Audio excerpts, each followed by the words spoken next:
그러면 저희가 좀 전 그 쉬는 시간에 발표자분들께 그 QR로 올라온 질문에 대해서 답변하시도록 좀 준비를 부탁드렸거든요. 그래서 먼저 그 기조 발표해 주신 김성열 교수님부터 질문에 대해서 간단하게 답변하시는 걸 먼저 하겠습니다. 예, 편의상 앉아서 하겠습니다. 저에게 질문이 두 가지인데요. 하나는 5.3일 교육개혁 기조가 계속되는 이유가 5.3일 때 내세운 기조가 계속될 만한 가치를 가지거나 매력적이어서라기보다 그 당시에 여겼던 한국 교육의 현안이 아직도 해결되지 않아서 그렇지 않느냐라는 질문을 했는데요. 부분적으로 그 동의를 합니다만은 아까 평가를 할 때 내세우는 명분과 속에서 실제로 현실적인 목표 사이에는 차이가 있을 수 있다 이런 얘기를 했듯이 교육개혁의 기조는 정말로 우리 모두가 그 동의할 만한 걸로 내세우지만 그런 것이 실현 안 되는 측면도 있고 또 한편 현안이 계속되는 측면도 있기 때문에 그렇지 않는가 이렇게 생각을 하고요. 그 다음 두 번째로는 5.3일 교육개혁의 원죄라고 했는데요. 오늘날 교육의 그 현장인 교실의 혼란과 붕괴가 공급자 중심 교육에서 수요자 중심의 교육으로 라는 5.3일 교육개혁의 그 가장 큰 기저 원리 때문이 아니냐라는 질문을 했습니다. 이건 약간 그 수요자 중심이라는 것에 대한 과도한 의미를 부여하는 사람들도 있을 수 있고 공급자 중심이었던 것에 대해서 반성적으로 성찰하는 사람도 있을 수 있다고 생각을 합니다. 그러나 그 우리가 학생 중심이라는 것은 버릴 수 없는 가치고 학생 중심을 실현하는 과정에서 그 학생들을 가르치는 교사들의 교권과 전문성과 이런 것들이 존중돼야 되는 건 틀림이 없습니다.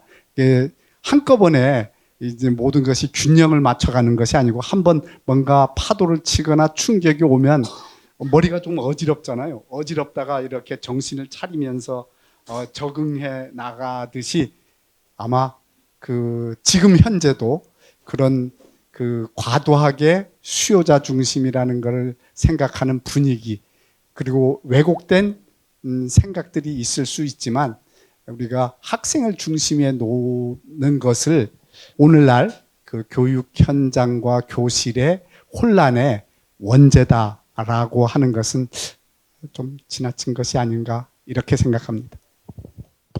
기조 강연에 대해서 사실 토론을 잘 받지는 않는데 이번에는 저희가 좀 얘기하게 된 것 같습니다. 저는 김성열 교수님 그 기조 강연 들으면서 한 가지 좀 좀 밝혀졌으면 좋겠다는 부분이 1기, 2기 교육개혁위원들의 뭐 인원수만 말씀을 하셨는데 사실 그 배경에는 행정학자들이 사실 굉장히 많이 참여했다는 것도 어찌 보면 5.3일 교육개혁이 오늘날까지 우리가 10년 주기로 계속 다루게 되는 그런 그 배경이 되는 어찌 보면 그 대통령이 굉장히 관심을 가지고 있었고 그리고 그 방안을 만들 때 교육계뿐만이 아니라 여러 그 분야의 학자들이 참여한 것도 이 교육개혁이 현재와 같은 위치를 갖게 된 굉장히 중요한 계기였다고도 생각이 들었습니다. 두 번째는 김용 교수님 그 고등학교 말도 많고 탈도 많은 고등학교 평준화에 대해서 질문에 대해서 답변해 주시면 좋겠습니다. 그 첫 번째는 유동훈 선생님 질문이신데 내용은 뭔가 하면 그 자사고가 최근에 이제 문제가 되면서 후기 지원으로 바뀌고 이런 그 최근에 학생 선발의 변화가 있는데 이후에 어떤 뭐 변화가 있는가 이런 문제인데 그 말씀 듣고 보니까 제가 발표 중에서 빼먹은 것 같습니다. 말씀하신 것처럼 자사고 재지정 평가도 있었고 선발 방식 바꾸기도 했고 그래서 근래 보면은 그냥 고등학교 내신도 잘 안 보고 그냥 추첨하는 자사고도 꽤 많아졌으니까 학생 선발면에서 차이가 있는 것 같고요. 다만 여전히 자사고의 등록금이라고 하는 게 이제 그 꽤 존재하고 해서 그 학생 구성 면에서는 큰 차이는 특별히 있다 이렇게 생각이 됩니다. 두 번째로는 김지현 선생님 질문은 이제 고교 학점제 방향 관련해서 아까 그 잠깐 구두로 말씀드린 것처럼 그 고교 학점제의 세 가지 정신, 이제 그 지지하는 분들이 말씀하시는 세 가지 정신 중에 선택이 다양하면 다양할수록 좋다고 생각하시는 부분은 저는 조금 입장을 바꿔야 된다는 생각을 좀 가지고 있고, 이 활용과 관련해서는 아까 이제 제가 발표 중에는 그 사막을 열자고 할 때 이제 컴프리헨시브한 스쿨을 말씀드렸는데, 사실 그 부분은 제가 깊이 고민할 생각은 아니고, 제가 가지고 있는 기본적 주장은 모든 아이들이 인문교육과 일정한 수준의 직업교육을 다 받아야 한다라고 하는 생각은 저는 가지고 있습니다. 근데 이제 모든 학교를 그렇게 바꾸려고 하면 상당한 그 돈도 필요하고 해서 아마 학교 간의 네트워크라든가 이런 거를 상당히 활용할 수밖에 없을 텐데, 그런 때 아마 학점제의 아이디어를 일부 활용할 수 있지 않겠는가 그런 생각합니다. 세 번째는 박남기 교수님 질문인데, 모두 일반계 고등학교로 전환할 경우에 학원이 번창하고 학생들의 학교 이탈이 증가될 수 있지 않겠는가 이런 우려이신데, 근데 이제 선행연구에 보게 되면은 자사고 만들어지면서부터 중3 아이들의 사교육이 굉장히 급증하는 게 확인됩니다. 그래서 고등학교 유형이 단순화되면 일단은 제 생각에 그 중학교 아이들의 학원 문제는 조금 더 완화될 수 있지 않겠는가 이제 그런 생각 가지고 있고, 학교 이탈 증가는 최근에 요즘에 학교 이탈 굉장히 늘잖아요. 이것은 이제 뭐 그 대입 전형 방식하고 또 학점제에 맞물리면서 굉장히 빠르게 늘고 있는데, 고교 유형도 아마 영향을 주긴 주겠지만 그게 어느 정도 영향을 줄지는 조금 검토를 해봐야 될 문제 같습니다. 마지막으로 김무영 선생님은 제가 이제 산막을 그냥 고교 다양화의 시대라고만 했는데, 이제 선생님께서 그 분권화와 다양화 시대로 보는 게 맞지 않겠는가라는 말씀이신데, 그렇게 볼 수도 있는 근거가 타당하다고 생각합니다. 이상입니다. 네, 김영 교수님이 발표해 주신 고교 다양화 관련해서는 좀 생각이 굉장히 다르신 분들이 많은 거라서 쟁점이 좀 많이 되는 부분도 있는 것 같습니다. 외국에서도 종합고등학교를 하더라도 그 안에서는 흔히 말하는 대학 진학 준비를 위한 인문계열과 진로, 그러니까 취업을 염두에 둔 그 안에서도 분야가 되게 다양하기 때문에 그 전공 교육을 하고 있거든요. 그러면 결국은 우리가 중등교육의 목적을, 고등학교 교육을 목적을 뭘로 보는 거냐라는 거에 대한 것부터 정립을 한 다음에 종합고등학교를 하더라도 인문계 진학, 그러니까 대학 진학과 취업 이 두 가지를 여전히 구분해야 되는 건 맞는 것 같습니다. 네, 그런 논의도 함께 필요할 것 같습니다. 세 번째는 그 김병찬 교수님. 예, 그 박남기 교수님께서 이제는 새로운 교원 양성 기관을 세워야 되지 않나. 그러니까 지금 아까 가시면서 질문을 저한테 설명을 해주시고 가셨어요. 예, 그러면서 꼭 답변하라고 그러셔가지고. 예, 근데 이제 박남기 교수님의 요지는 그 우리가 그동안 해봤지 않냐. 프로그램 바꾸는 거 힘들지, 교육과정 바꾸는 거 힘들지, 교수 바꾸는 거 더 힘들지. 근데 그 교육과정하고 교수 바꾸지 않고 어떻게 교사 교육 질 향상시킬 수 있느냐. 그래서 이제는 교대나 사범대 체제가 아닌 새로운 체제를 우리가 지향해야 되지 않나 이런 질문이셨던 것 같아요. 근데 그 질문하고 그다음에 박재욱 선생님이 그 교원전문대학원에 관한 의견을 주셨어요. 그래서 이제 교원전문대학원을 이제 좀 더 구체적으로 생각해야 되지 않나 이런 의견을 주셨거든요. 근데 이 두 질문을 합해서 제가 답변을 좀 드리고 싶습니다. 정말 어려운 것 같아요. 그러니까 저도 아까 살펴봤듯이 5.3일 이후 교원양성기관 평가 정책이 진행되고 30년이 지금 됐는데 실질적인 그 교사 교육의 내용이나 방법, 과정은 큰 변화가 없다. 이게 전반적인 평가였습니다. 외향은 많이 변했는데 실질은 변화가 없다. 아마 박남기 교수님도 그 부분을 지적하신 게 아닌가 이런 생각이 좀 들었거든요. 그런데 그동안에 그러니까 그 531 개혁 말고도 아까 우리 김보엽 과장님께서도 말씀해 주셨는데 여러 그 이 제도 변화가 있었어요. 그러니까 교육전문대학원도 해보려고 했었고, 그다음에 교육과정 개편도 해보려고 했었고, 그래서 지금 우리 그 교원 양성 예를 들어 가지고 우리 교직 과목 체제를 보면 뭐 교육철학, 교육심리, 교육사 이렇게 과목별로 돼 있잖아요. 근데 제가 이제 교사교육 연구하면서 보면 이런 나라는 우리나라밖에 없습니다. 그러니까 교육학의 하위 영역을 교직 과목 삼아서 교사 양성 기관에서 예비 교사들이 가르치는 나라는 우리나라밖에 없는 것 같습니다. 그러니까 어떤 과목들이냐면 실제로 무슨 학생에 대한 이해, 무슨 또 학습 과정에 대한 이해, 그다음에 학교 운영에 대한 이해, 실제 현장에서 필요한 내용들이 교직 과목 체제인데 우리나라 그렇게 되지 않아 가지고 제가 알기로는 한국교육학회에서도 그렇고 몇 차례 교직과정 개편에 대한 연구를 했었습니다. 근데 할 때마다 전부 다 좌초가 됐습니다. 왜냐하면 각 분과 학회에서 들고 일어나 가지고 우리 과목은 절대 안 된다. 예, 이런 일이 있어 가지고 몇 차례 연구가 있었지만 다 좌초가 됐었습니다. 그래서 진짜 그 이 박남기 교수님의 어떤 그동안에 이제 경력에서 나온 진짜 이러면 되지 않느냐, 이래서는 안 되는 거 아니냐 하는 그런 그 말씀이었다고 생각을 하고요. 그런데 이제 제가 여기서 한 가지 드리고 싶은 말씀이 우리 교원 양성 체제 개편이나 교사 교육과 관련해서 집단 이기주의 이거 정말 우리가 한번 경계를 해봐야 되겠구나. 왜냐하면 바꿀 때마다 사범대는 사범대대로, 교대는 교대대로, 또 다른 기관들대로 절대 본인들의 이익은 침해당하지 않으려고 하는.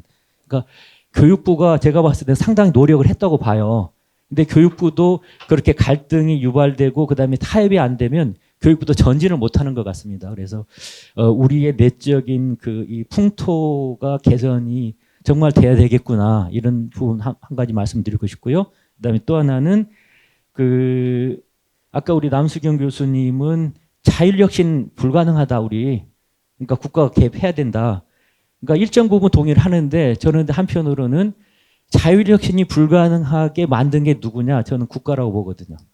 국가가 길들여지게 만들어서 지금은 이제 국가의 어떤 그 방향 제시 아니면 나아가기 힘드는 이런 체제가 됐다는 거죠. 그래서 이제는 5.3일 30주년을 봤을 때 이제 국가 주도로 잘 해왔다면 이제는 이제 국가 주도, 조금 두려울 수도 있지만 국가 주도를 내려놓고 진짜 대학들이 자율적으로 할 수 있는 그런 기반들을 조성하는 게 좋겠다. 왜냐하면 언제까지 국가가 끌고 갈 수 없잖아요. 그래서 그 부분이었고, 그다음에 마지막 질문은 우리 김병주 교수님이 주셨는데 왜 정원 감축이 교원 양성기관 평가에서 주요 목적이 돼야 되느냐. 근데 질문을 주시면서 김병주 교수님 하실 말씀이 있다고 그랬어요. 마이크를 넘기고 저는 마치겠습니다. 김병찬 교수님, 말씀이 많아졌습니다. 네, 저희 슐만이 2005년도에 시그니처 교육 페다고지라 그래가지고 교사 교육에서도 의학, 법학처럼 있어야 된다라고 한 지가 벌써 20년 전인데 아직도 우리가 똑같은 논의를 하는 것 같아서 교사 교육 전공자의 한 명으로서 반성이 많이 됩니다. 그리고 다음번에는 평가 연계 대학 재정 지원 제도 관련해서 변경 교수님 질문에 답변해 주시면 좋겠습니다. 이 섭섭할까봐 질문을 해주는 센스를 이렇게 해준 것 같아요. 그래서 여기 보면 제대로 된 정성평가 기준이 뭘까? 저는 두 가지라고 생각합니다. 아까 이제 장덕호 교수님이 홋카이도 대학 보니까 국립대학이 주도적 역할을 했다. 어떤 분들은 공유교육과정 안 된다 그러는데 이런 데가 가만히 놔두면 안 되는 데를 국가가 개입해야 되는 공유교육과정, 공유강사, 공유시설 같은 것들을 평가 지표를 해서 그래서 몇 건 이렇게 하는 것이 아니라 실제로 가서 지역 대학들이 얼마나 도움이 되는지 이걸 파악하는 평가가 되지 않으면 몇 건 하면 또 그런 것들은 컨설팅 업체에서 잘하기 때문에 전혀 도움이 안 된다. 두 번째, 성과. 아까 이제 지표 보셨죠? 그런 거 몇 건이 아니라 그러면 도입 이런 게 중요한 게 아니에요. 역량 지표 도입이 아니라 도입해서 학생들한테 어떤 변화가 생겼는지를 도입해서 모니터링하고 이 모니터링에서 어떻게 학생들한테 변화가 생기는지에 대해서 학교에서 어떤 노력을 하고 실제 성과가 어떤지를 평가를 하지 않으면 대학의 체질은 절대로 변화되지 않는다라는 말씀 드리고요.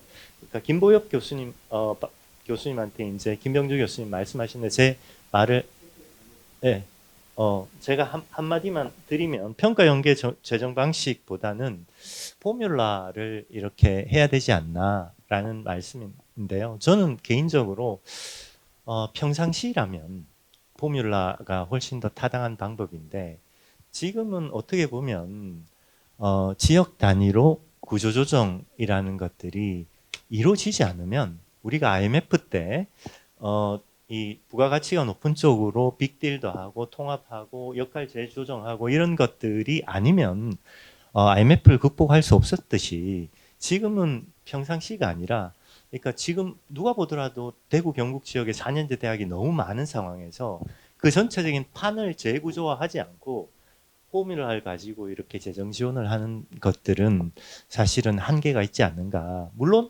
그렇게 해서 이제 이렇게 평형 상태로 돌아간다면 상당히 많은 부분은 그러니까 비용이 많이 드는 평가보다는 포뮬러로 하고 근데 특정하게 사람들의 이 움직이지 않는 부분에 대해서는 어쨌든 대학 평가도 필요하다 이렇게 생각하는 사람입니다. 이상입니다. 교수님 많이 발전하셨습니다. 죄송합니다.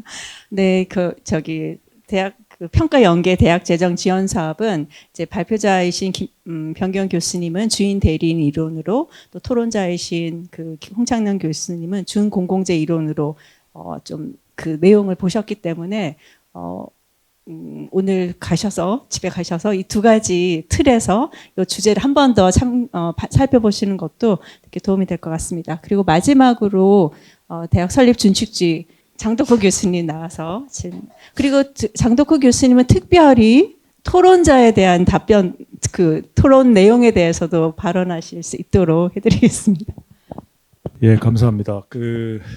오늘 제가 이제 말씀들을 다 들으면서 생각나는 게 아마 평가를 어떻게 할 거냐, 이 평가의 권한을 누구한테 줄 거냐, 앞으로 그럼 구조개혁의 전략은 어떻게 짤 거냐, 이게 전국 단위에서 중앙정부가 가져야 되느냐, 지방정부가 아니면 지역에서 뭐 분할을 해야 돼서 구조조정해야 되냐, 이런 이제 말씀들을 이제 많이 주셨는데 저는 기본적으로는 이런 생각을 합니다. 이제 대학 평가는 그동안 이 실증주의적 평가 방식, 그러니까 아까 이제 병 교수님 말씀하신 대로 뭐 몇 건 이거 했어 안 했어 이런 방식에서 구성주의 평가 방법으로 바꿔야 된다. 그 대학이 소재한 맥락과 역사, 그다음에 가치와 철학, 지향점에 따라 그 대학이 온전한 역할을 하고 있는가에 따라 대학을 평가할 수 있는 체계로 가야 된다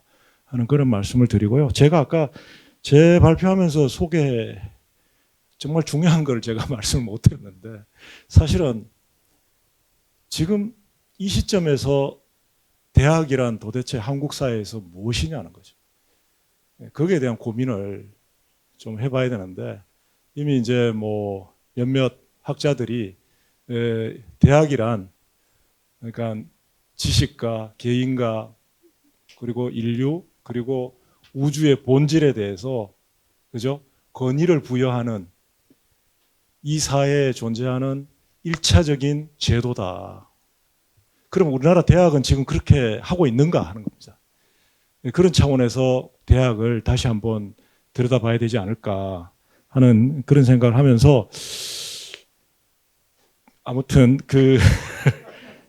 사실 아까 정교 교수님이 이제 뭐 얘기를 하셨는데 정교 교수님은 OECD 이제 가입 준비하시면서 뒤에 이제 청와대에 합류하셨고 제가 인용을 했는데 정교 교수님은 이 준칙주의에 대해서 굉장히 혹독한 평가를 하세요.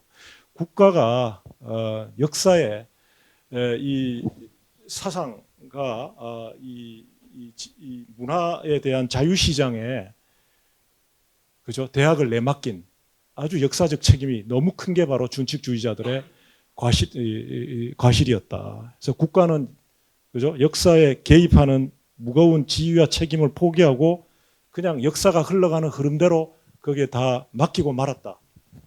이 말씀을 하시는데 사실 상당히 와닿았습니다. 지금 우리도 어쩌면 지금 오늘 큰 논의를 하고 있는데 우리는 과연 그러면 어떤 형태의 대학을 원하고 있고 어떤 형태의 대학을 누구에 의해서 주도되게끔 하는지. 그래서 저는 이제 우리 학문 공동체가 주도를 해야 된다라고 보는 생각을 갖고 있고요. 남 교수님이 정말 제가 이 분석하지 못하는 통계 자료를 갖고 조목조목 잘 분석을 해주셔서 저는 너무 감사했어요. 오히려 뭐 이걸 그냥 발표 자료로 써도 무방할 정도로 굉장히 잘 해주셨고, 다만 조금 좀 그 남 교수님도 민감하다 얘기하셨고, 대학을 리그로 구분하고 어차피 대학은 리그가 있는 게 아니냐. 저는 이제 리그란 말을 하게 되면 이거 뭐 메이저 리그, 마이너 리그 이래 돼 가지고 이게 이 시장을 구분하는 거기 때문에 저는 좀 생태계라는 말을 쓰고 싶습니다. 어쨌든 간에 아까 제가 홋카이도 대학 말씀드렸습니다마는 대학 지역 내의 대학들이 생태계를 형성하고 고등 직업 교육 전문 대학이 역할을 하고, 그죠? 그리고 국립대학과 사립대학이 공존할 수 있는 그런 아름다운 대학 모델들을 지금이라도 만들어 가야 되는 때가 됐지 않았나. 우리 학문 공동체가 좀 주도를 하는 방향으로 전개가 됐으면 하는 생각을 해보면서 마치겠습니다. 네. 네, 시간이 조금 지났는데요. 우리 학술위원장께서 특별히 우리 김보혁 전 과장님, 현 우송대 교수님께 혹시 질문 중에 답변하시고 싶은, 예. 김병주 교수님께서 개별적으로 질문이 있다고 말씀 주셔서 제가 답변을 조금 드려야 될 것 같습니다. 말씀은 아까 김병창 교수님한테 같이 질문한 그 정원 감축이 왜 성과가 돼야 되느냐, 질 관리를 전제로 해서 다양한 자격증을 해서 진로를 불확실성을 대비하는 게 좋지 않느냐, 그런 말씀을 주셨습니다. 질 관리를 전제로 한다라면 큰 틀에서 공감을 하고요. 제가 이제 자료 준비하면서 느낀 게 우리 교사 양성이 제가 아까 보여드린 거는 그 고등교육법상의 양성을 목적으로 하는 대학으로 가는 건 저는 맞다고 생각합니다. 수급을 위해서 만들어진 게 아까 교직과정하고 교육대학원인데 그 부분이 좀 그 부분도 저도 이제 이게 우리 정부 잘못이 있을 수도 있을 것 같습니다. 왜냐 그러면 아까 제가 실업계를 대학만 나와도 준교사 자격이 있고 그게 지금 교직과로 바뀌어 있는 겁니다, 사실은. 그래서 저는 보통 교과하고 전문 교과로 나누어서 수급을 생각할 필요가 있다. 그래서 저는 질 관리가 되면은 자 그럼 우리가 일본과 같이 완전 개방형으로 갈 것인가, 어느 정도 그 지금 아까 제가 2020년 기준으로 해서 양성 인원의 20% 정도가 임용된다고 했습니다. 그것도 당해 연도에. 그 누적하면 엄청나게 더 많습니다. 그런 부분이 사실은 그 현재 교사 양성 과정으로서는 나가서 사실은 일반 기업체에 그 취업하기가 매우 어려운 구조입니다. 그래서 그 부분을 어느 정도 양적 관리도 해주는 게 나는 우리 국가적으로나 개인적으로나 낭비가 되지 않을까. 그런 자원들이 결국 나가면은 뭐 교육 산업 쪽으로 가거나, 그게 뭐 나쁘다고는 하진 않지만 그게 그 하나의 생태계니까 저는 질 관리를 전제로 한다면 큰 틀에서 하고, 우리가 숙제는 전문 교과에 대한 교사 양성에 대한 수급에 대한 부분과 체계, 그런 것들이 아까 뭐 대학원 수준의 양성 이런 부분하고 연계해서 논의가 돼야 될 것 같다. 그런 말씀으로 대신하겠습니다. 이상입니다. 네, QR로 사전에 질문을 받았기 때문에 오늘 플로우의 질문은 받지 않도록 하겠습니다. 이렇게 발언할 때 학 회장님이 고개를 크게 끄덕였기 때문에 동의로 알고 이것으로 종합 토론을 마치도록 하겠습니다. 감사합니다.